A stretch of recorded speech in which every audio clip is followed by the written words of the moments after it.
Ici se retrouve l'univers du raffia, une plante naturelle cultivée en zone marécageuse. Nous sommes en plein cœur de Simbok, une localité de Yaoundé, dans la région du centre, où M. Tchumbu, propriétaire de cette plantation de raffia, nous démontre comment il en tire profit au bout de 5 ans. J'ai demandé au village qu'on m'envoie la semence. On m'a envoyé les jeunes pousses, 600 pieds, que j'ai enterrés partout. Au bout de 5 ans, ça a commencé à mûrir. Et ça donne le raffia, le vin que vous voyez là. Et le bambou. Voilà. Qui sont des objets d'art, avec lesquels on fabrique les objets d'art.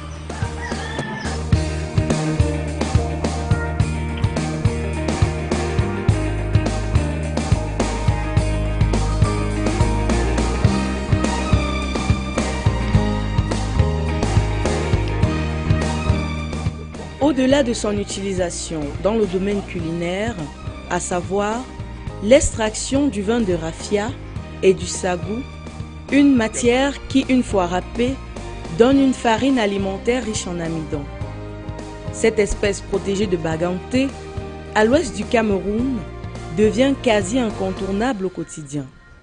D'où le problème de sa régénération qui préoccupe M. Benjamin Tchofo, chercheur au Centre africain de recherche forestier appliqué et de développement CARFAR. Pour lui, l'accent devrait être mis sur la germination et la régénération rapide du raffia pour une meilleure exploitation. Nous avons inscrit le raffia dans notre programme de recherche appliquée parce qu'il est menacé. Pourtant, c'est une espèce très importante. Avec l'effondrement du café, c'est la seule ressource économique à l'ouest. Donc le raffia est important sur différents plans. Sur le plan économique, dont j'ai parlé tantôt, et sur le plan culturel, et sur le plan écologique. Monsieur Tchumbu ici qui disait que les raffias qu'il a plantés ici, au bout de la 5e année, il arrive déjà à exploiter du vin, alors qu'à l'ouest, quand on plante, pour commencer à exploiter, c'est dans les 15-20 ans. Donc il y a donc des conditions climatiques qu'il faudra en tenir compte. À l'heure actuelle, les paysans, c'est de manière empirique qu'ils arrivent à faire pousser le raffia. Donc dans le programme de recherche que nous menons, on va voir c'est quelle température qui est propice pour la germination du raffia, c'est à quel pH, c'est à quel degré hygrométrique.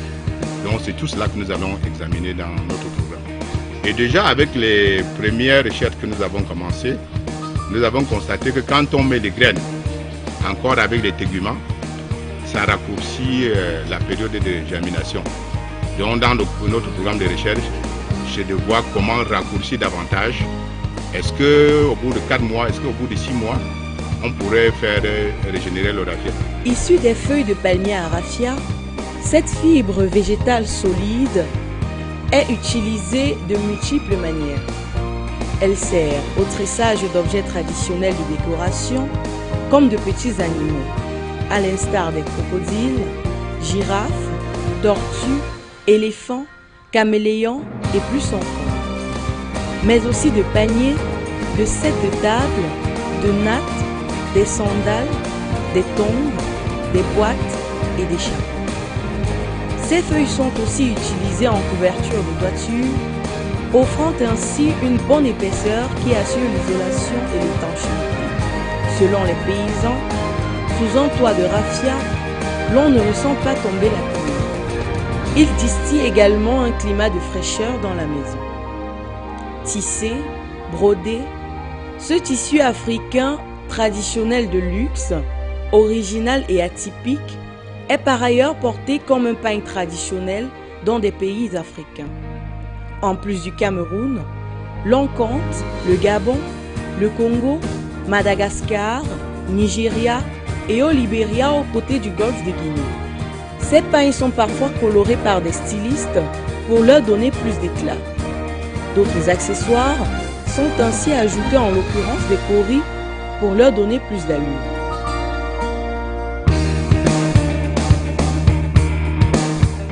Au constat, le raffia reste un atout culturel et économique majeur pour le Cameroun, un pays qui gagnerait beaucoup à faire de sa régénération une nouvelle génération.